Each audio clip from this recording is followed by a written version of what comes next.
Oi, minha gente, aqui é Mari e hoje estou aqui para ler para vocês o último capítulo do livro Maria Bonita no Cangaço, Sexo e Violência. Último capítulo, capítulo 17. Mas ainda tem mais um vídeo de finalização do livro, que é o epílogo, tá? Porém, o último capítulo, capítulo 17 do livro de Maria Bonita, é esse que eu vou ler para vocês agora, tá? Que fica na página 225. Aí, escuta. As barracas dos solteiros foram dispostas bem próximas umas das outras, um trecho inclinado do terreno. No plano inferior, com mais privacidade, acomodaram-se Lampião e Maria de Déa, assegurando um espaço livre para que os chefes do subgrupo que chegassem ali também erguessem suas toldas. Zé Sereno foi um dos primeiros a se apresentar. Ele e Sila se instalaram afastados cerca de 10 metros do rei e da rainha do cangaço. Na mesma altura, mas com maior distância do casal, ajeitaram-se Criança e Dulce em uma tenda e Cajazeira e Enedina em outra. Os cerca de 50 cangaceiros, entre homens e mulheres, que se hospedavam na grota de Angico, atendiam a uma convocação do Virgulino Ferreira da Silva para mais uma de suas corriqueiras reuniões com a diretoria do bando. Além de traçar estratégias para as próximas atividades, tais encontros serviam para que os cabras prestassem contas com o chefe. As convenções se prestavam também a razões lúdicas. Uma máxima do bando estabelecia que em Pernambuco e na Bahia, cabra se demorava pouco. Em Alagoas dormia de pijama e em Sergipe ia-se para a cama de cueca. Ali, sob a proteção de Eronides de Carvalho, os cangaceiros se sentiam seguros e a ponto de depor as armas. Especialmente na fazenda Angico, de propriedade de Guilhermina Rodrigues Rosa, viúva de Cândido Rodrigues da Silva e mãe de Pedro e Durval Rodrigues Rosa, mais conhecidos como Pedro e Durval de Cândido. Os dois rapazes gozavam não apenas da amizade, como da extrema confiança de Virgulino. Pedro, dono de um modesto armazém de secos e molhados em Intremontes, cidade vizinha, era quem fazia as compras da feira de piranhas quando os cabras precisavam se reabastecer. Durval, o mais novo dos irmãos, morava com a mãe em uma casinha na beira de São Francisco, no caminho entre quem desembarcava do rio e se dirigia à grota. Era, portanto, uma espécie de sentinela natural de esconderijo, localizada a cerca de 1000 metros da margem do Velho Chico.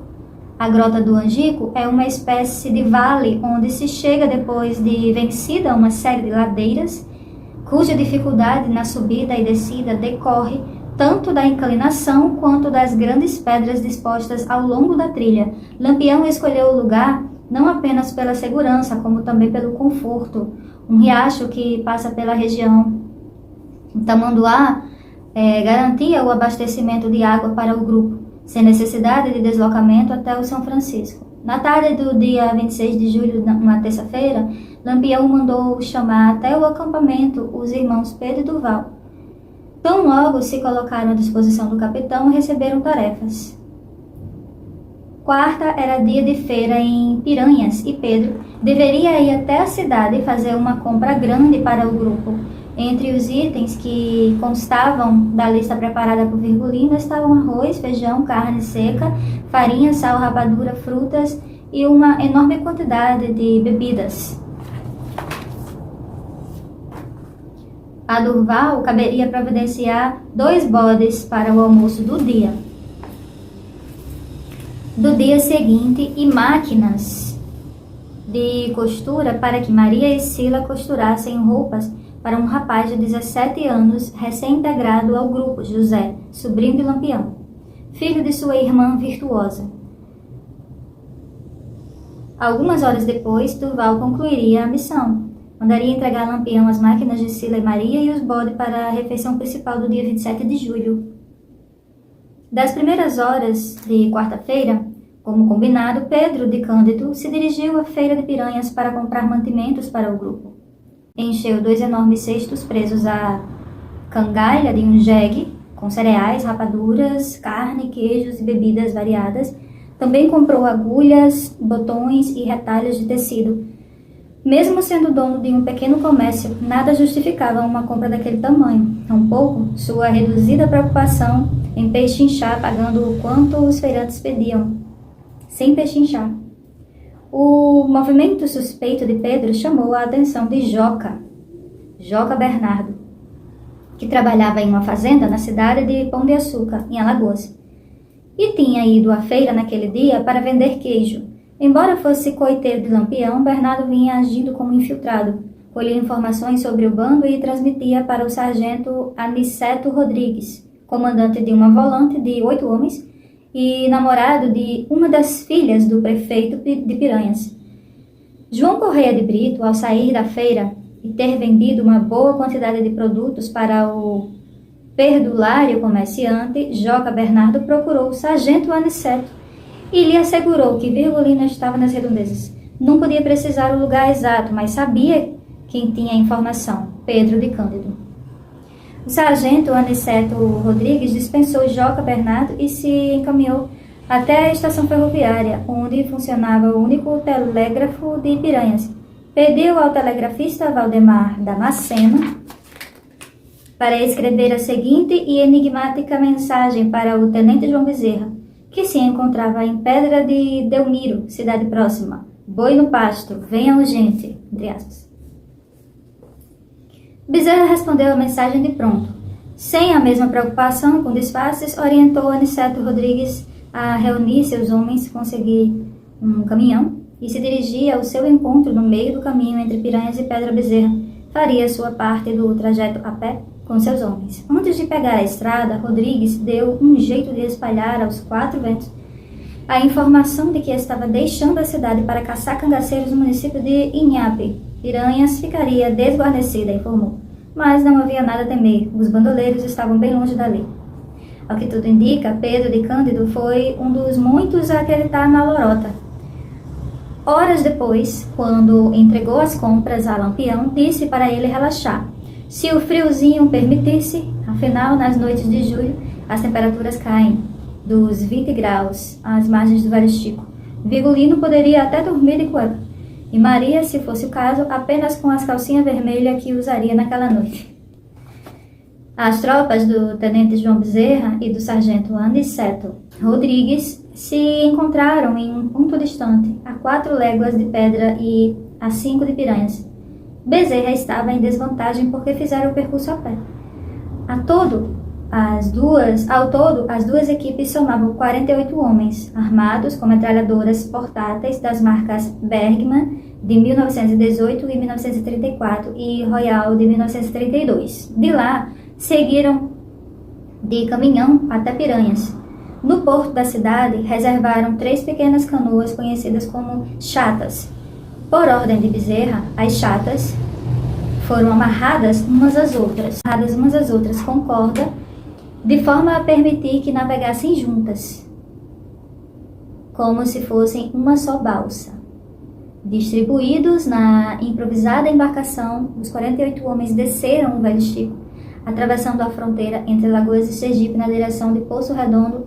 Ao fim de cerca de 2 horas de viagem, desembarcaram nas proximidades da casa de Dona Guilhermina, na fazenda Angico. 2 soldados foram incumbidos da tarefa de ir buscar Pedro de Cândido na sua casa, em Entre Montes. Dentre os homens que esperavam o coiteiro de Lampião estava o soldado Mané Velho, de Santa Brígida, amigo de juventude de Maria de Déia. Mané fora o soldado que, depois de matar a ex-esposa, Cidália, por suspeitar que ela arrumara outro homem, fugira da cidade e fora convidado por Maria para tornar-se cangaceiro. Mané ficou de pensar, mas acabou se tornando soldado da volante de João Bezerra, para fugir do passado do assassinato da mulher inocente. Trocaria de nome e passaria a assinar Antônio Jacó, embora mantivesse o vulgo com o qual se tornaria famoso pela brutalidade em todo o sertão. Mané Velho usou a ponta de seu punhal para dar as boas-vindas a Pedro de Cândido. Em busca de informação sobre o paradeiro exato do bando de cangaceiro, Velho furou o coiteiro em diversas partes do corpo e, segundo consta, usou a mesma arma para arrancar algumas de suas unhas. Ensanguentado e ameaçado de morte, Cândido acordou em guiar os soldados até o esconderijo do bando. No caminho, passaram na casa de sua mãe, Dona Guilhermina, para pegar o irmão Durval, que também ajudaria o grupo na caminhada até a grota. Aquela situação, para os irmãos Cândido, parecia o mínimo estranho. Naquela mesma tarde, junto com os mantimentos, Pedro havia entregado a Virgulino uma encomenda de João Bezerra, uma caixa com munição. Por segurança, o tenente evitava entregar as mercadorias diretamente nas mãos dos cangaceiros, então costumava usar intermediário como Pedro de Cândido. Naquela noite de temperatura amena, entretanto, João Bezerra parecia disposto a fazer jus à farda, ou nem tanto. Quando soube a quantidade de cangaceiros que os aguardava ao fim da trilha, mais de 70, pelo cálculo exagerado de Pedro de Cândido, o tenente considerou desistir. Ponderou que aquela seria uma ação suicida. Provavelmente seriam todos mortos pelos homens de Lampião. Melhor seria buscar reforços antes de seguir para o combate, sugeriu. Entretanto, o aspirante Francisco Ferreira, um dos homens mais valentes da equipe, e o soldado Mané Velho não concordaram com a proposta. Disseram a Bezerra que, se quisesse voltar, podia voltar, mas eles seguiriam em frente e matariam Lampião. Como não queriam entrar para a história como fujão, o tenente João Bezerra seguiu a tropa. Mas, embora estivesse no comando do grupo, permaneceu na retaguarda. Quando finalmente atingiram as proximidades do acampamento, os soldados foram divididos em 4 grupos. Pedro orientava os soldados a se posicionarem em locais estratégicos, de forma a cercar todas as barracas e deixar no mínimo de espaços desguarnecidos. João Bezerra determinou aos soldados que não disparassem nenhum tiro antes de seu sinal. Depois de comer 2 bodes assados, os cangaceiros tinham passado a tarde jogando baralho e bebendo. Nem todos os chefes de subgrupos haviam atendido ao chamado de Virgulino. Corisco, ainda chateado com os recentes desentendimentos com o capitão, era um deles. De noitinha, embriagados, depois de entornar todas as cachaças e conhaques que lhes havia sido levado por Pedro de Cândido, quase todos se recolheram às barracas para dormir. No dia seguinte, logo após o raiar, deixariam o coito em busca de um novo pouso. Depois de passar a tarde inteira costurando roupas novas para o sobrinho de Lampião, Sila e Maria decidiram esparecer jogando conversa fora em uma das enormes pedras que rodeavam as barracas. Como não gostava de fumar perto de Virgulino, Maria pediu para que se sentassem em um ponto mais afastado das tendas. Estava contrariada. Naqueles dias havia se desentendido com o marido. Ela não gostava de seu novo corte de cabelo, mais curto do que o habitual. E ela andava irritada com sua relutância em deixar o cangaço. Confidenciaria a Sila que estava fatigada daquela vida. Sonhava em largar tudo, recuperar a expedita e fugir com Virgulino para o Mato Grosso. Onde seria possível viver anonimamente como um simples casal de fazendeiros vindos do Nordeste. Igualmente cansada, Sila ouvia as queixas da amiga com um olhar perdido no horizonte. Seu torpor seria interrompido pela visão, em meio à escuridão, de uma discreta luzinha acendendo e apagando. Cutucou Maria. Perguntou se aquilo não era uma pessoa fumando. A chama lembrava aquela formada na ponta do cigarro quando alguém traga a fumaça. Aborrecida, a rainha do cangaço fez pouco caso da cisma de Sila. Deve ser algum vagalume, disse. Encerrando a conversa, desejou-lhe boa noite e foi dormir. Quando entrou na sua barraca, Sila ainda pensou em comentar sobre a luzinha com o Zé Sereno, mas como ele já pegava no sono, deixou o assunto para depois. Tentou afastar a preocupação, pensando que se Maria, com tantos anos de cangaço, dizia ser um vagalume, então certamente não era nada. Adormeceu, acordaria no dia seguinte com um barulho de gritos e tiros. O breu da madrugada começou a se dissipar, depois, logo das 4 horas da manhã daquele dia 28 de julho de 1938. De suas posições, os soldados começaram a perceber o cenário diante de si se transformar. Em meio às pedras e quixabeiras, viam tomar forma dezenas de barracas espalhadas pelo plano inclinado no terreno. Quando os raios solares finalmente iluminaram o ambiente por completo, perceberam os primeiros ruídos. Da barraca mais no canto da grota, saiu Virgulino Ferreira da Silva, do alto de seu 1,74 metros. A macilento e postura curvada. Puxou uma oração, o ofício de Nossa Senhora, que roga para que a nenhum pecador desamparais nem desprezais. E acompanhado pelos cabras recém-despertados, alguns deles ainda levemente embriagados pela farra do dia anterior, rezou por mais alguns minutos. Entrincheirados atrás das pedras, os soldados estudavam a cena enquanto aguardavam o sinal do tenente João Bezerra para o ataque. Viram quando Maria deixou a barraca, esquentou a água de café e preparou a bebida para o grupo. Observavam o ritual de higiene matinal de Virgulino, lavando o rosto e fazendo bochechos. E espiaram cangaceiros fazendo xixi. Alguns cabras desmontavam suas barracas quando um deles, amoroso, notou uma movimentação estranha nos arredores. Tem macaco! Desatou a gritar. Tem macaco! Como João Bezerra permanecia impassível, os soldados deram início ao ataque, desconsiderando a orientação para que só o fizessem mediante seu aceno. Saraivadas de tiros vindas de todas as direções atingiram as pedras, arrancando-lhe lascas e formando faíscas. Pegos de surpresa e desarmados, restou aos cangaceiros tentar a fuga ou pegar os fuzis próximos às barracas. Um dos primeiros tiros atingiu a cabeça de Virgulino Ferreira da Silva, o capitão, o rei do cangaço, o terrível e invencível, o monarca da Caatinga. Caiu sobre as pedras. Lampião finalmente estava morto. Ao ser acordada com o barulho do tiroteio, uma atônita Sila conseguiu deixar a barraca e se unir a Enedina, criança e Dulce. Os quatro tentaram subir uma encosta quando um tiro atingiu a cabeça de Enedina. Sila nunca esqueceria da sensação de ter a roupa e a face suja com os miolos da colega. Seguiu correndo para longe do epicentro do combate, passando a toda velocidade por entre os mandacarus e rasgando a pele do corpo e do rosto com os espinhos. Maria estava com uma bacia na mão quando levou o primeiro tiro na barriga. Ela agonizava com as mãos sobre o ventre.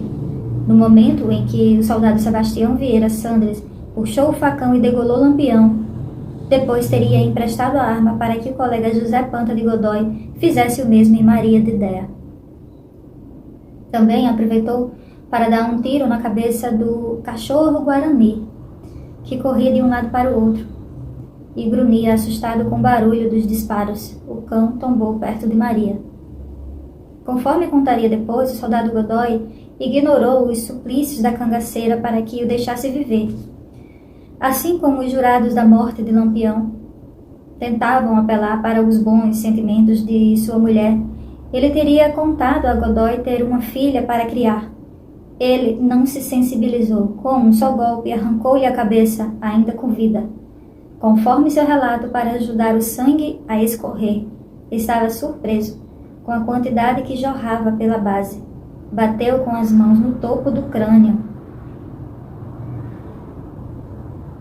Depois, para estancar a sangria, enfiou os dedos dentro do tutano.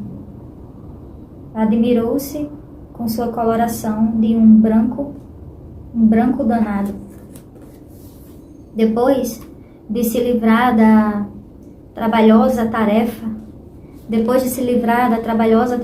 ainda de acordo com a história contada pelo próprio Godoy, usou a boca do fuzil para levantar a parte de baixo do vestido de Maria. Chamou a atenção dos outros soldados para a cor da calcinha que ela usava naquela manhã. Era encarnada, como descreveria.